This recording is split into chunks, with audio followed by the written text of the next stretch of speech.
പാകിസ്ഥാന്റെ വ്യോമമേഖല പൂർണ്ണമായും അടച്ചിട്ടുണ്ട്. ഇന്ത്യക്കെതിരെ ആക്രമണം ആരംഭിച്ചുവെന്നാണ് പാകിസ്ഥാൻ അവകാശപ്പെടുന്നത്. ഇന്ത്യയുടെ സൈനിക താവളങ്ങൾ ആക്രമിച്ചുവെന്നവർ പറയുന്നുണ്ട്, വിമാനത്താവളങ്ങൾ ആക്രമിച്ചുവെന്ന് പറയുന്നുണ്ട്. പാകിസ്ഥാനിലെ 8 നഗരങ്ങളിലാണ് ഇന്ത്യ ശക്തമായ തിരിച്ചടി നടത്തിയത് എന്നുള്ള വിവരങ്ങൾ കൂടിയുണ്ട്. ഇസ്ലാമാബാദിലടക്കം തിരിച്ചടി ഉണ്ടായി എന്നുള്ള സൂചനകൾ നമുക്ക് ലഭ്യമാകുന്നു. ലാഹോർ, പെഷവാർ, റാവൽപിണ്ടി, സിയാൽകോട്ട് എന്നീ നഗരങ്ങൾ, ഗുജറൻവാല, അട്ടോക് നഗരങ്ങളിൽ വലിയ തിരിച്ചടി പാകിസ്ഥാന് സംഭവിച്ചിരിക്കുന്നു എന്നാണ് നമുക്ക് ലഭ്യമാകുന്ന വിവരം എന്നുള്ളതാണ്. ഇതിൻ്റെയൊക്കെ വിശദാംശങ്ങൾ 10:10 കൃത്യമായി തന്നെ നമ്മുടെ സേന വിശദീകരിക്കും. ആണവായുധ ശേഖരണ മേൽനോട്ടം വഹിക്കുന്ന സമിതി യോഗം പാകിസ്ഥാൻ വിളിച്ചു എന്നുള്ളതാണ് മറ്റൊരു പുതിയ വാർത്ത. പ്രധാനമന്ത്രി പാകിസ്ഥാൻ വ്യോമകേന്ദ്രങ്ങൾ ആക്രമിച്ച പശ്ചാത്തലത്തിലാണ് യോഗം വിളിച്ചിരിക്കുന്നത്. ആണവായുധ ശേഖരവുമായി ബന്ധപ്പെട്ടവ ഉൾപ്പെടെയുള്ള സുരക്ഷാ തീരുമാനങ്ങൾ എടുക്കാനാണ് യോഗം എന്നുള്ളതാണ് നമുക്ക് ലഭിക്കുന്ന വിവരം. ടി.ജെ. സജിത്ത് ഏറ്റവും പുതിയ വിവരങ്ങളുമായി ചേരും. സജിത്ത്, പാകിസ്ഥാന്റെ വ്യോമകേന്ദ്രങ്ങളടക്കം നമ്മൾ ആക്രമണം നടത്തുന്നുണ്ട്. നമുക്കറിയാം, ആണവായുധമുള്ള രാജ്യമാണ് പാകിസ്ഥാൻ. അതുമായി ബന്ധപ്പെട്ട ഭീഷണിയൊക്കെ പാകിസ്ഥാൻ മന്ത്രിമാരുടെ ഭാഗത്ത് നേരത്തെ ഇന്ത്യക്കെതിരെ ഉണ്ടായിരുന്നു. ഇപ്പോൾ എന്താണ് അവരുടെ അടുത്ത ലക്ഷ്യം, നീക്കം? രഞ്ജിത്ത്, ഏറ്റവും പ്രധാനപ്പെട്ട ഒരു കാര്യം, പാകിസ്ഥാൻ തന്ത്രപ്രധാനമായ യോഗം വിളിച്ചിരിക്കുന്നു. പാകിസ്ഥാൻ വിളിച്ചിരിക്കുന്ന യോഗത്തിന്റെ ഉദ്ദേശം പാകിസ്ഥാന്റെ ആഭ്യന്തര സുരക്ഷയുമായി ബന്ധപ്പെട്ട പ്രധാനപ്പെട്ട യോഗമാണ് പാകിസ്ഥാൻ പ്രധാനമന്ത്രി വിളിച്ചു ചേർത്തിരിക്കുന്നത്. പാകിസ്ഥാൻ പ്രധാനമന്ത്രിയുടെ ഷഹബാസ് ഷെരീഫിന്റെ ഈ നീക്കത്തിന് പിന്നിൽ ന്യൂക്ലിയർ സുരക്ഷയടക്കമുള്ള തന്ത്രപ്രധാന കാര്യങ്ങളിലേക്കാണ് അവരുടെ ആലോചന എന്നാണ് മനസ്സിലാക്കുന്നത്. കാരണം ഇരു രാജ്യങ്ങളും തമ്മിലുള്ള സംഘർഷം അതിരൂക്ഷമായി തുടരുന്നു. വ്യോമ മേഖലകളിൽ നിരന്തരമായ ആക്രമണം നടത്തുന്നു. ഇന്ത്യയും പാകിസ്ഥാന്റെ തന്ത്രപ്രധാനമായ സ്ഥലങ്ങളിൽ ആക്രമണം നടത്തുന്നു. എയർ സ്റ്റേഷനുകൾ, ഒപ്പം തന്നെ മറ്റു മിലിറ്ററി സ്റ്റേഷനുകളിലേക്കൊക്കെ ആക്രമണം ഉണ്ടായേക്കാം എന്ന തിരിച്ചറിവ് പാകിസ്ഥാനുണ്ട്. ഇത് മുന്നിൽ കണ്ടുകൊണ്ടുകൂടിയാണ് പാകിസ്ഥാന്റെ ഇപ്പോഴത്തെ നീക്കം. അതായത് പാകിസ്ഥാന്റെ കൈവശമുള്ള ഈ ന്യൂക്ലിയർ ആയുധങ്ങളുടെ സുരക്ഷ സംബന്ധിച്ച മേൽനോട്ട സമിതിയാണ് വിളിച്ചു ചേർക്കുന്നത് എന്നാണ് ഇപ്പോൾ റോയിട്ടർ റിപ്പോർട്ട് ചെയ്യുന്നത്. തന്ത്രപ്രധാനമായ യോഗമാണ്, മറിച്ച് അത് ന്യൂക്ലിയർ വെപ്പന്റെ ഉപയോഗം മാത്രമല്ല അവർ ആലോചിക്കുന്നത്, മറിച്ച് അവരുടെ കൈവശമുള്ള ആയുധങ്ങളുടെ സുരക്ഷ കൂടി പരിഗണിച്ചുകൊണ്ടാണ് ഇത്തരമൊരു യോഗത്തിലേക്ക് പാകിസ്ഥാൻ കടക്കുന്നതെന്ന് വേണം നമുക്ക് മനസ്സിലാക്കാൻ. അന്താരാഷ്ട്ര വാർത്താ ഏജൻസി റോയിട്ടേഴ്സ് തന്നെയാണ് ഇക്കാര്യം റിപ്പോർട്ട് ചെയ്യുന്നത്. കാരണം പാകിസ്ഥാന് മേൽ കൂടുതൽ ആക്രമണങ്ങൾ ഉണ്ടാകുമെന്നത് അവർ ഭയപ്പെടുന്നു. ഇന്ത്യയുടെ ഭാഗത്തു നിന്നും കൂടുതൽ നീക്കങ്ങൾ ഉണ്ടായേക്കാം. ഒപ്പം തന്നെ തന്ത്രപ്രധാനമായ മറ്റു സാഹചര്യങ്ങളും ഉണ്ടായേക്കാം. മിലിറ്ററി സ്റ്റേഷനുകൾ, എയർബേസുകൾ ഒക്കെ ഇന്ത്യയുടെ ലക്ഷ്യകേന്ദ്രങ്ങളാണ് എന്ന് പാകിസ്ഥാൻ ഭയപ്പെടുന്നു. അത് മുന്നിൽ കണ്ടുകൂടിയാണ് ഇപ്പോൾ ഇത്തരമൊരു നീക്കമുണ്ടാവുന്നത് എന്നാണ് മനസ്സിലാക്കുന്നത്. ഷഹബാസ് ഷെരീഫ്, പാകിസ്ഥാൻ പ്രധാനമന്ത്രിയാണ് ഇത്തരമൊരു യോഗം വിളിച്ചു ചേർക്കാൻ തീരുമാനമുണ്ടായിരിക്കുന്നത്. ഈ യോഗമെന്ന് പറഞ്ഞാൽ നമുക്കറിയാം, നമ്മുടെ 2 മന്ത്രാലയങ്ങളുടെ സംയുക്തമായ വാർത്താ സമ്മേളനം നടക്കാൻ പോവുകയാണ് 10:30. എന്താണ് ഈ വിഷയങ്ങളിൽ നമ്മൾ കൈക്കൊണ്ട തീരുമാനം എന്ന കാര്യത്തിൽ കൃത്യമായ വിശദീകരണം ഉണ്ടാകും.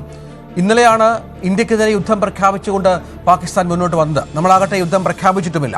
ഇത്തരത്തിൽ വല്ലാത്ത ആശങ്കയിലും ആശയക്കുഴപ്പത്തിലുമായ രാജ്യം, അവരുടെ പ്രത്യാക്രമണമൊക്കെ പരാജയപ്പെടുന്ന പശ്ചാത്തലം, നമ്മളാകട്ടെ 8ഓളം നഗരങ്ങളെ ടാർഗറ്റ് ചെയ്ത് വളരെ കൃത്യമായി ആക്രമണം മുന്നോട്ട് കൊണ്ടുപോകുന്ന പശ്ചാത്തലമൊക്കെ ഇതിനോട് ചേർത്ത് വെക്കണം. ഇങ്ങനെ എല്ലാം കൂടെ കാണുമ്പോൾ അവിടുത്തെ രാഷ്ട്രീയ നേതാക്കൾക്കിടയിൽ, ഭരണാധികാരികൾക്കിടയിൽ പോലും പല ആശയക്കുഴപ്പങ്ങളുണ്ട് എങ്ങനെ പ്രതിരോധിക്കണമെന്ന കാര്യത്തിൽ. ഇതിൻ്റെയൊക്കെ പശ്ചാത്തലത്തിൽ കൂടിയാണോ, ഇതൊക്കെ കൃത്യമായി ചർച്ച ചെയ്യാൻ തന്നെയാണോ ഈ യോഗം ചേരുക, സൈത്ത്? തീർച്ചയായും. കാരണം പാകിസ്ഥാന്റെ പ്രധാനപ്പെട്ട കേന്ദ്രങ്ങൾ ഇന്ത്യ കടന്നാക്രമിക്കുന്നു എന്ന ഭയം പാകിസ്ഥാനുണ്ട്. ഇന്ന് ഉച്ചയ്ക്ക് 12 വരെ പാകിസ്ഥാന്റെ എയർബേസ് പൂർണ്ണമായും ബാൻ ചെയ്തുകൊണ്ടുള്ള നിയന്ത്രണം നിലവിൽ തന്നെ അവർ വരുത്തിയിട്ടുമുണ്ട്.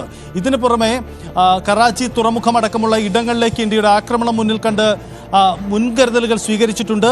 കഴിഞ്ഞ ദിവസം റാവൽപിണ്ടി അടക്കമുള്ള മറ്റിടങ്ങളിലേക്കും ഇന്ത്യയുടെ കടന്നാക്രമണം ഉണ്ടായിരുന്നു. ഇത് മുന്നിൽ കണ്ടുകൂടിയാണ് പാകിസ്ഥാന്റെ ഈ നീക്കമെന്ന് വേണം മനസ്സിലാക്കാൻ. ന്യൂക്ലിയർ വെപ്പൺ, തങ്ങളുടെ കൈവശമുള്ള ന്യൂക്ലിയർ വെപ്പണെല്ലാം സുരക്ഷിതമാണ് എന്ന് പരിശോധിക്കുന്നതിന് വേണ്ടിയുള്ള സമിതിയാണ് വിളിച്ചു ചേർക്കുന്നത്. ആ സമിതിയുടെ രൂപം ഇങ്ങനെയാണ്. ജനങ്ങളും ഒപ്പം തന്നെ മിലിറ്ററി ഓഫീഷ്യൽസും കൂടെ ഉൾപ്പെടുന്ന ഒരു പ്രത്യേക സമിതിയാണ് ആഭ്യന്തര സുരക്ഷയുമായി ബന്ധപ്പെട്ട് പാകിസ്ഥാനുള്ളത്. ന്യൂക്ലിയർ വെപ്പന്റെ അടക്കമുള്ള സുരക്ഷ പരിശോധിക്കുന്നതിന് വേണ്ടിയും വിലയിരുത്തുന്നതിന് വേണ്ടിയുള്ള സമിതിയാണ് ഇപ്പോൾ പ്രധാനമന്ത്രി വിളിച്ചു ചേർക്കുന്നത്. പാകിസ്ഥാന് ഭയമുണ്ട് ഇന്ത്യയുടെ കടന്നാക്രമണത്തിൽ. പ്രത്യേകിച്ച് ഇന്ത്യയുടെ കഴിഞ്ഞ ദിവസത്തെ നീക്കത്തിൽ 3 പ്രധാനപ്പെട്ട എയർ ബേസുകൾ പാകിസ്ഥാന് വലിയ നാശനഷ്ടങ്ങൾ ഉണ്ടായിട്ടുണ്ട്. ഇത്തരം ഇടങ്ങളിലേക്ക് വീണ്ടും കടന്നാക്രമണം ഉണ്ടായെങ്കിൽ, പ്രത്യേകിച്ച് ഇന്ത്യ ലക്ഷ്യമിടുന്നത് നമുക്കറിയാം, ഓപ്പറേഷൻ സിന്ദൂർ പ്രഖ്യാപിച്ചതിന് ശേഷം 9 ഭീകര കേന്ദ്രങ്ങളാണ് ഇന്ത്യ ആദ്യം മിസൈൽ തകർത്ത് മിസൈൽ വിട്ട് നശിപ്പിച്ചത്. പിന്നാലെ അവരുടെ തന്ത്രപ്രധാന ഇടങ്ങളാണ്. മറ്റ് സിവിലിയൻ കേന്ദ്രങ്ങളോ സാമ്പത്തിക ശക്തിയുടെ കേന്ദ്രങ്ങളോ ഒന്നും ഇന്ത്യയുടെ ലക്ഷ്യമല്ല. രണ്ടാമത് പാകിസ്ഥാൻ തിരിച്ചടിക്കാൻ തുടങ്ങിയപ്പോൾ ഇന്ത്യ ലക്ഷ്യം വെച്ചത് പാകിസ്ഥാന്റെ വ്യോമ പ്രതിരോധ സംവിധാനങ്ങളാണ്. ലാഹോറിലെ വ്യോമ പ്രതിരോധ സംവിധാനങ്ങളടക്കം ഇന്ത്യ വലിയ നാശനഷ്ടം വരുത്തിയിരുന്നു. അതിന് പിന്നാലെ അവരുടെ എയർ സ്റ്റേഷനുകളിലും അവരുടെ എയർ ബേസുകളിലും വലിയ ലക്ഷ്യമിട്ടുകൊണ്ട് ഇന്ത്യ നീക്കം നടത്തി. ഇന്നലെ രാത്രിയിലുണ്ടായ ഇന്ത്യയുടെ നീക്കം പാകിസ്ഥാൻ വലിയ തരത്തിലുള്ള നാശനഷ്ടം ഉണ്ടാക്കിയെന്നാണ് റിപ്പോർട്ടുകൾ. അങ്ങനെയെങ്കിൽ അത് കണക്കിലെടുത്തുകൂടിയാവാം ഇപ്പോൾ ഇത്തരമൊരു നീക്കമുണ്ടാവുന്നത്. എന്തായാലും അന്താരാഷ്ട്ര വാർത്താ ഏജൻസി റോയിട്ടേഴ്സ് തന്നെ റിപ്പോർട്ട് ചെയ്യുന്നു, അവിടെ തന്ത്രപ്രധാനമായ യോഗം വിളിച്ചു ചേർക്കുന്നു പാകിസ്ഥാൻ എന്നത്. തീർച്ചയായും അതാണ് പ്രധാനം. പാകിസ്ഥാൻ പ്രധാനമന്ത്രി യോഗം വിളിച്ചിരിക്കുന്നു. ആണവായുധങ്ങൾ കൈവശമുള്ള രാഷ്ട്രമാണ് പാകിസ്ഥാൻ എന്നുള്ളത് നമ്മൾ ഇതിനോട് ചേർത്ത് വെക്കണം. ആണവായുധ ശേഖരം പാകിസ്ഥാനുണ്ട്.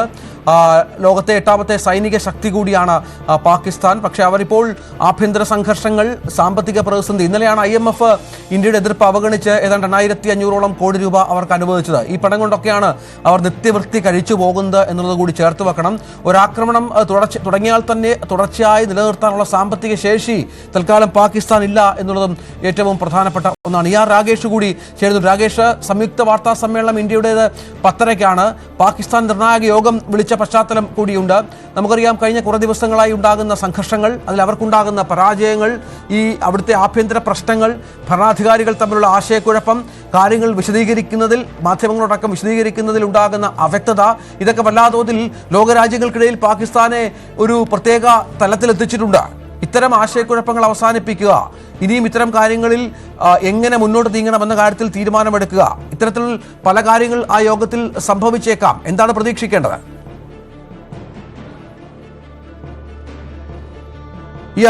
അതെ രഞ്ജിത്ത്,